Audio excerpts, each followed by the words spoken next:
Comment on fait pour, en fin de compte, se préparer à cette relance-là? Comment on fait pour bâtir un plan d'action efficace? Une chose qu'on sait d'ores et déjà, c'est sûr et certain. Une chose qu'on sait. Un, il y aura relance. On va repartir à un moment donné, ça c'est chose certaine. Ce qu'on ne sait pas, c'est quand et comment tout ça va repartir.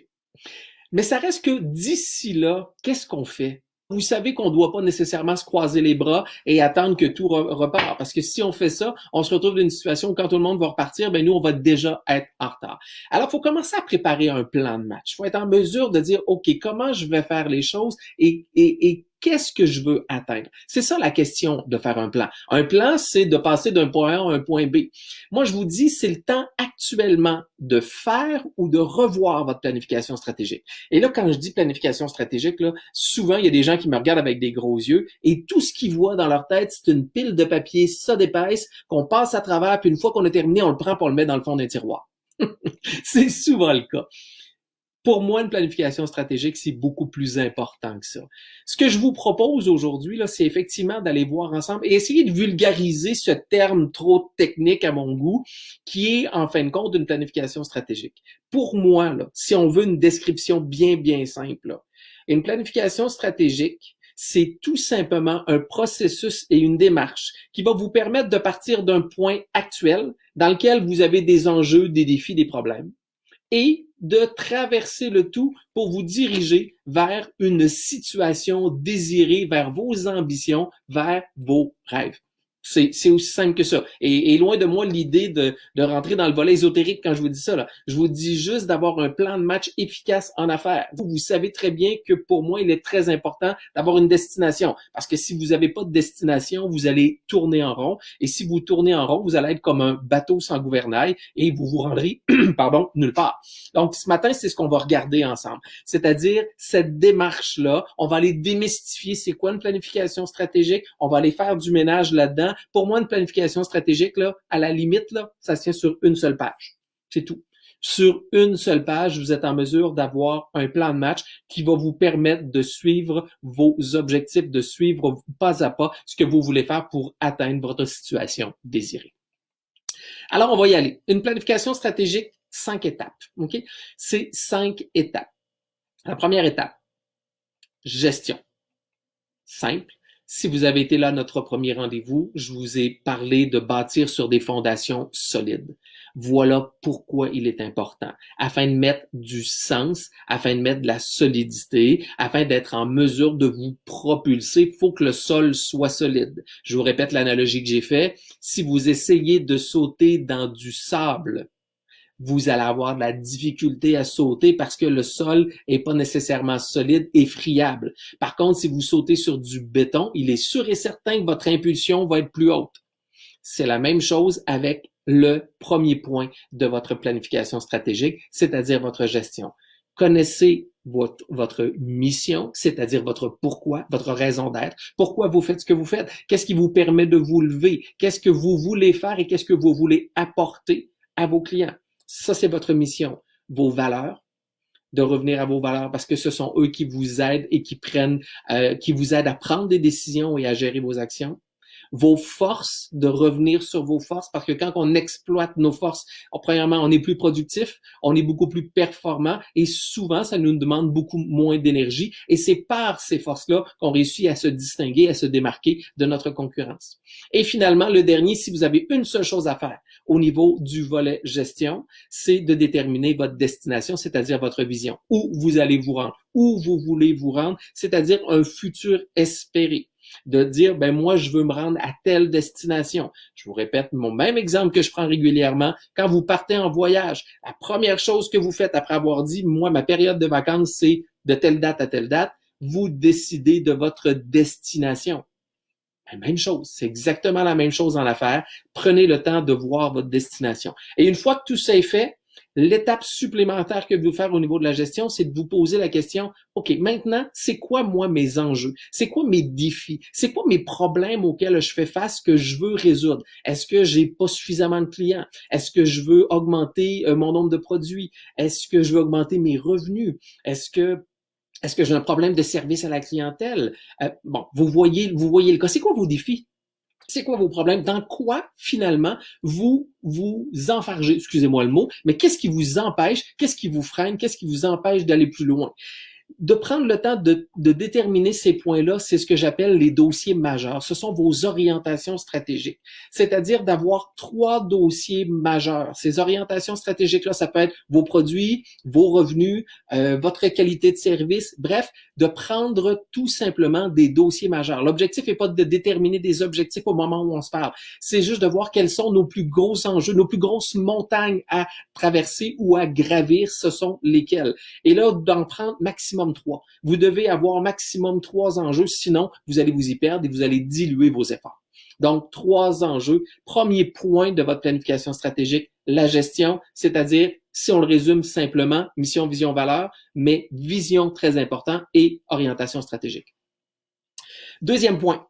Le deuxième étape de votre planification stratégique, on en a aussi déjà parlé ensemble à quelques reprises, à qui vous vous adressez.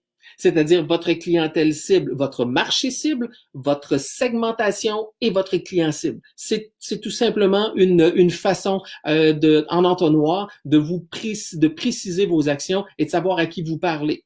C'est extrêmement important de vous dire, c'est vers là que je m'en vais, c'est à eux que je m'adresse. Encore une fois, si vous vous adressez à monsieur et madame tout le monde, vos produits et services, c'est pour monsieur et madame tout le monde. Si vous parlez à monsieur et madame tout le monde, vous parlez à personne. Ce que vous devez faire, c'est savoir à qui vous voulez vous adresser. Et comprenez-moi bien, il y a des gens qui me disent, moi Vincent, moi j'ai différents types de clients. C'est possible. Vous pouvez avoir 1, 2 ou 3 clientèles idéales, mais s'il vous plaît, pas plus que ça. Parce qu'encore une fois, vous allez vous diluer, vous allez vous éparpiller et vous allez faire en sorte que vos énergies seront pas focalisées, seront pas concentrées et vous allez avancer petit pas par petit pas. Donc, qui est votre clientèle idéale? Prenez le temps d'avancer. Je vous donne un exercice simple. Vous allez, dans votre tête, regarder votre propre clientèle et vous allez mettre en lumière vos 5 meilleurs clients. Premièrement, vous allez prendre le temps de réfléchir à qui sont vos 5 meilleurs clients. Et quand je parle de vos meilleurs clients, je parle pas nécessairement de ceux qui ont le plus gros chiffre d'affaires avec vous. Je parle des 5 clients que vous souhaiteriez que tous vos clients soient comme eux, le plus possible. D'accord? Ça peut être au niveau relationnel, ça peut être effectivement au niveau portefeuille, au niveau chiffre d'affaires, mais juste de voir avec qui vous souhaiteriez que tous vos clients soient comme eux, prenez-en 5. À l'autre extrême, prenez 5 clients difficiles, les 5 clients qui vous demandent le plus d'énergie. D'accord? Et une fois que vous avez identifié ces 2 groupes de 5 personnes, vous allez par la suite, dans chacun des cas, identifier quelles sont les caractéristiques communes de chacun d'entre eux.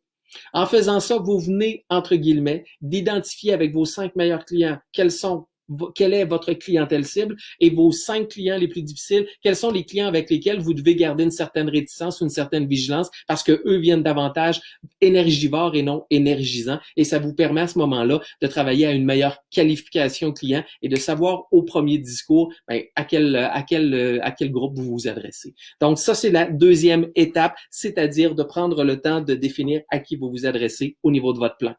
Troisième étape de votre plan, le volet attraction, c'est-à-dire tout ce que sont vos activités communication et marketing.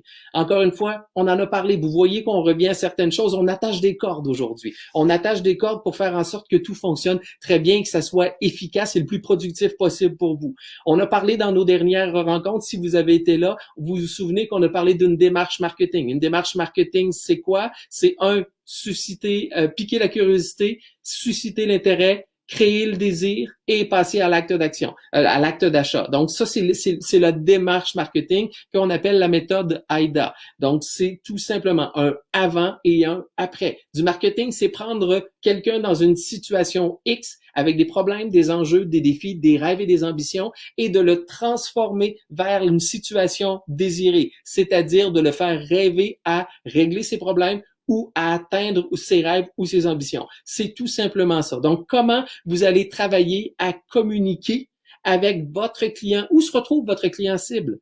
Donc, c'est là où il est important de bien définir votre client cible. Parce que je répète toujours la même chose. Je suis plate quand je dis ça, mais je répète quand même toujours la même chose. Si vous vous adressez à, je sais pas moi, une clientèle, qui fait de l'activité physique, une clientèle sportive qui fait de l'activité physique de haut niveau et que vous décidez je sais pas moi, de faire une publicité dans le journal de l'agriculture, ben possiblement que oui, vous avez peut-être des gens d'agriculture des sportifs, qui sont des sportifs de haut niveau, mais la probabilité que votre clientèle cible se retrouve dans un journal d'agriculture est peut-être pas nécessairement présente. Donc, oui, l'exemple est un peu banal, je comprends très bien, un peu simpliste, là. Mais je veux qu'on comprenne tout simplement le fait que pourquoi définir une clientèle cible? Parce que plus vous allez connaître votre client, mieux vous allez le comprendre, plus vos activités d'attraction, qui est le troisième volet, vont être davantage spécifiques, davantage ciblées et vont vous permettre d'aller rejoindre un client qui, lui, est déjà qualifié. Donc, ou qui recherche vos produits ou services. Donc, le troisième volet, je vous le répète, c'est-à-dire votre volet marketing. Quelle est la transformation que vous proposez à vos clients et où vous allez pouvoir communiquer et rejoindre cette clientèle-là. Ensuite, on se déplace au niveau du quatrième volet d'une planification stratégique que moi j'appelle les opérations. Les opérations, c'est quoi? C'est comment, une fois que votre client va suivre votre processus, comment vous et comment les faire pour le transformer en client. C'est cette étape-là que vous devez faire. Donc, dans le volet opération, on a deux volets qui sont importants qu'on doit se remémorer, c'est-à-dire les ventes et l'expérience client. Pourquoi? Parce que de ce côté-là, on développe la relation. Comment on va s'adresser avec notre client? Comment on va le convertir? Comment on va faire en sorte que dans notre processus marketing, le dernier point qui était l'action, comment nos produits et services vont répondre aux besoins, aux enjeux, aux défis de notre client cible. Donc, on revient à notre offre de service, à nos produits, comment on va les vendre, qu'est-ce qu'on va présenter, comment on va offrir le parcours de notre client, comment on va enrober le parcours de notre client, qu'est-ce qu'on veut pour notre client. Notre client, quand il prend contact avec nous, donc du point A au point Z, c'est quoi son parcours? Qu'est-ce qu'on peut faire pour faire en sorte que cet exercice-là, pour lui, soit extraordinaire et que le client ait envie de poursuivre et de bâtir une relation solide et profitable avec nous. Encore une fois, vous avez des outils. Vous vous souvenez que lors d'un dernier Facebook Live qu'on a fait ensemble, on a parlé de votre relation avec la vente. Ben, c'est un peu ce volet-là qu'il faut que vous regardiez, c'est-à-dire de développer votre discours de vente sans le formater, comprenez-moi bien, c'est de développer votre discours de vente et savoir comment vous allez vous adresser à votre client une fois qu'il est entré dans votre processus marketing pour le transformer en client et peut-être même en ambassadeur, donc c'est-à-dire en client fidèle. Ce sont les 4 étapes qui sont davantage dans un volet de réflexion. Donc, je vous le répète, la première chose, votre gestion, mission, valeur, force, mais surtout votre vision, votre destination et vos orientations stratégiques, c'est-à-dire les 3 grands enjeux, les 3 grands défis, les 3 plus grandes ambitions que vous avez, mais surtout pour vous permettre de savoir, pour bien segmenter vos activités. Ensuite, vous allez vous positionner sur à qui vous adressez maintenant, qui est votre client idéal. Une fois que vous avez déterminé votre client idéal, quelles sont les activités de marketing, quelles sont les activités d'attraction et de communication que vous allez mettre en place pour rejoindre votre client cible, mais en lien avec vos orientations stratégiques. Donc, c'est sûr que si vous voulez plus de clients, bien, vous allez aller travailler immanquablement à travailler un volet de développement ou de démarchage ou de prospection de clients. Donc, on tient une cohérence à ce niveau-là. Et finalement, quand votre client a été démarché, comment vous allez le transformer et quel service à la clientèle vous allez lui offrir afin de vous assurer que tout ça va être prêt. Ça, c'est le volet plus réflexif qui est stratégique et qui est extrêmement important. Le dernier point qui est fondamental et qui est nécessaire et qui va faire en sorte que, votre planification stratégique se retrouvera pas dans un tiroir et vous ferez rien avec, c'est le dernier volet qui est l'administration. Donc, comment vous allez attacher les cordes? Qu'est-ce que vous allez faire maintenant dans votre quotidien pour faire en sorte de réaliser votre planification stratégique? Je suis en train de manquer de jus, je m'excuse, je vais prendre une petite gorgée d'eau. Donc, ce 5e volet-là, c'est-à-dire, je vous le répète, on attache les cordes. On attache les cordes, c'est-à-dire qu'on met en place un plan d'action efficace pour vous permettre d'être prêt pour la relance. La première chose que vous allez faire, vous allez revenir à votre vision et à vos orientations stratégiques. D'accord? En fonction de ce que vous venez de voir, vous allez en fonction de chacune de vos orientations stratégiques, c'est-à-dire vous avez 3 orientations stratégiques au maximum, comme on a dit. Si vous voulez, exemple, plus de revenus, quels sont les 3 objectifs que vous voulez atteindre pour avoir plus de revenus? Quels sont les 3 objectifs qui vont vous permettre d'être en lien avec l'augmentation de vos revenus ou l'augmentation de vos clients ou un meilleur service à la clientèle? Peu importe, trouvez votre ligne, trouvez votre couleur à vous, mais c'est de déterminer par orientation stratégique des objectifs très, très clairs pour vous permettre de mettre plus de clarté. Vous avez compris qu'en bout de ligne, si vous avez 3 orientations stratégiques et qu'au maximum, vous avez 3 objectifs par orientation stratégique, bien, vous allez avoir un maximum de 9 objectifs. C'est suffisant et c'est même beaucoup. Parce que si vous essayez d'en avoir plus que ça fonctionnera pas. Et là, les gens me disent, ouais, mais moi, Vincent, j'ai la difficulté à déterminer des objectifs. Je ne sais pas exactement comment faire ça, qu'est-ce que je dois faire ou qu'est-ce que je dois pas faire. Un petit exercice bien simple. Vous allez prendre une feuille 8,5-11 de format paysage et vous allez la séparer en 3 colonnes. En haut de la colonne 1, vous allez écrire arrêter. Dans le haut de la colonne 2, vous allez écrire continuer. Puis dans le haut de la colonne 3, vous allez écrire commencer. Et là, vous allez vous asseoir et vous allez devenir témoin de vous-même dans ces derniers mois et je vous dirais dans la dernière année. Vous allez regarder tout ce que vous avez fait. D'accord? Qu'est-ce qui a fonctionné, qu'est-ce qui n'a pas fonctionné? Et vous allez tout simplement commencer à lister ce que vous allez arrêter de faire parce que en faisant ça, ça ne vous aide pas. Ça vient nuire à votre développement. Ce que vous allez par la suite continuer de faire parce que ça vous a donné des résultats et par la suite, ce que vous voulez commencer à faire parce que vous êtes convaincu que ça peut vous amener plus loin.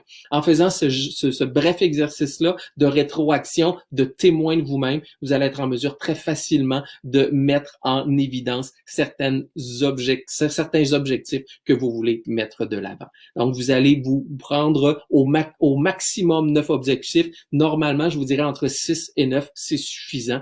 Et à partir de là, vous allez les écrire dans votre plan de match, vous allez regarder ce qu'il y en est et vous allez suivre vos objectifs au trimestre. À chaque trimestre, vous allez devoir faire un bilan. La raison pour laquelle la majorité des gens n'ont pas d'objectif et surtout ne réalisent pas l'objectif puis les mettent de côté au bout de 2 semaines, c'est qu'on les suit pas. Il faut prendre le temps de les suivre. Et il y a des statistiques qui disent que les gens qui ont des objectifs écrits ont 10 fois plus de résultats que ceux qui ont juste des objectifs comme ça. Pour moi, il y a une grande différence entre un objectif et un objectif écrit. Pour moi, un objectif non écrit, c'est une intention. Et une intention, ben, j'ai l'intention de, mais est-ce que je vais le faire? Ça vous met pas dans l'action. Donc, d'écrire vos objectifs devient hyper important et de les suivre. Et une fois que vos objectifs auront été écrits, pour chacun des objectifs, vous allez encore plus en profondeur. Vous allez aller décrire la totalité des tâches que vous devez faire pour réaliser cet objectif-là. Je vous donne un exemple bien simple. Vous avez une orientation stratégique, exemple d'augmenter vos revenus passifs, c'est-à-dire d'augmenter vos revenus en ligne. Allons-y avec un exemple qui est très concret. Actuellement, il y a beaucoup d'offres de formation en ligne. Vous aimeriez, vous aussi, joindre cette cohorte-là ou cette possibilité-là. Donc, l'objectif, c'est d'augmenter vos revenus en ligne. D'accord? Ça, c'est pas l'objectif. Excusez-moi, c'est l'orientation stratégique. Donc, votre objectif, c'est bâtir ma première formation en ligne sur le sujet X. Ça, c'est votre objectif. Ben, par la suite, qu'est-ce que ça va vous prendre? Les tâches que ça va vous prendre pour y arriver. Ben, je dois déterminer le contenu, faire un plan d'action, un plan de match, un plan de cours. Voilà, excusez-moi, c'est le mot que je cherchais. Faire un plan de cours, bâtir mon contenu, bâtir mes présentations PowerPoint, bâtir mon script parce que ben, je vais devoir les enregistrer. Maintenant, comment je vais les enregistrer au niveau technique? Est-ce que je vais le faire avec mon ordinateur? Est-ce que je vais embaucher quelqu'un? Vous avez compris. Donc, en faisant ça, vous avez du sens, vous avez de la cohérence, vous avez de l'efficacité et en bout de ligne, tout ça va vous apporter de la productivité et vous permettre d'être sur les rails et d'arrêter de vous perdre. Une fois que vous avez toutes vos tâches, ben, chaque jour, vous regardez quelles tâches que vous allez prioriser, vous les mettez à votre agenda, vous essayez de travailler dessus et le lendemain, vous refaites la même chose. Puis au bout du trimestre, vous regardez quel est l'avancement que vous avez fait et vous rajustez le tir en cours de route afin d'être sur la voie de votre réussite, afin d'accélérer votre réussite et surtout de propulser vos affaires. Alors voilà, c'est ce que j'avais envie de partager avec vous aujourd'hui. Je le sais que ce fut rapide, que je vous ai donné un paquet d'informations, que pour vous, c'est peut-être une grosse montagne. Allez-y par étapes. Allez-y, je vous ai présenté 5 étapes. Gestion, client, attraction, opération, administration. Allez-y étape par étape, essayez de pas tout faire en même temps. Si vous essayez de tout faire en même temps, malheureusement, vous allez abandonner parce que vous allez trouver ça trop important. Donc, une étape à la fois. Donc, c'était Vincent, votre optimisateur de performance qui vous dit ciao tout le monde. Bye.